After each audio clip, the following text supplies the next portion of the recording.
정부가 전 국민에게 25만 원씩 지급하는 재난지원금을 발표했습니다. 생활에 필요한 정보를 드립니다. 생활정보톡. 정부가 전 국민에게 25만 원씩 지급하는 재난지원금을 발표했습니다. 그런데 그 이면엔 수조 원 규모의 세금 혜택 축소가 숨어 있었습니다. 신용카드 소득 공제, 직장인이라면 누구나 아는 연말정산의 필수 항목이죠. 이게 폐지될 수도 있다는 사실 알고 계셨나요? 일부 25만 원 재난지원금, 무엇을 노리는가? 2025년 지급되는 전 국민 소비 쿠폰 1인당 25만 원, 소득 지역 따라 최대 55만 원, 사용기한은 11월 말까지, 총 예산은 약 13.9조 원. 정부는 지역 경제 활성화와 서민 소비 진작을 명분으로 내세웠습니다. 하지만 문제는 그 재원을 어떻게 마련할 것인가였습니다. 2부 신용카드 소득공제란 직장인들의 절세 핵심. 신용카드 소득 공제는 1999년 외환 위기 이후 현금 거래 줄이고 투명한 세금 징수를 위해 도입된 제도입니다. 신용카드 15%, 체크카드 현금 영수증 30%, 전통시장, 대중교통 40%, 공제 한도 최대 300만 원. 예를 들어 연봉 5천만 원이라면 총 소비 중 소득의 25%를 초과한 금액부터 공제 대상입니다. 전략적으로 카드 소비한 사람들은 연말에 수백만 원 돌려받을 수 있었습니다. 3부 13조 원을 주고 4조 원을 뺏는다.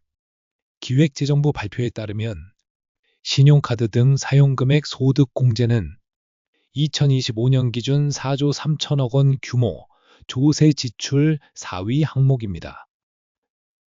정부는 세수 확보를 이유로 이 제도를 2025년을 마지막으로 종료 검토 중입니다.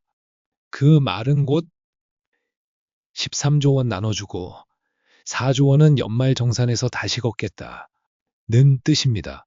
4부 실제로 손해보는 사람은 누구인가? 이게 왜 문제냐고요? 대부분의 직장인들은 신용카드 소득 공제를 통해 매년 세금을 줄이는 효과를 누려왔습니다. 예를 들어 연봉 5천만 원 직장인은 소비 패턴에 따라 총 270만 원까지 소득 공제를 받을 수 있습니다. 가족 전체가 신용카드를 합산해 사용하면 전략적인 연말정산 설계가 가능했죠. 그런데 이걸 없애겠다고요? 결국 조용히 세금을 올리는 방식입니다. 5부 카드 혜택 줄면 소비도 줄어든다. 신용카드는 단순한 결제 수단이 아닙니다. 연말정산, 포인트, 부가 서비스, 이 모든 걸 포함한 라이프스타일 도구였죠. 소득 공제가 사라지면 카드 사용 유인이 줄고 소비가 줄며 결국 소상공인의 매출도 줄어들 가능성. 정부는 소상공인을 위해 25만 원을 줬다고 하지만 결과적으로는 소비 위축으로 더 큰 타격을 줄 수 있습니다. 정책이란 건 줬으니 끝이 아닙니다.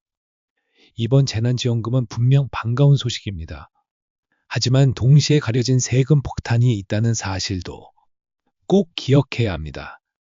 25만 원 즉시 지원 vs 270만 원 연간 절세. 당신이라면 어떤 선택을 하시겠습니까?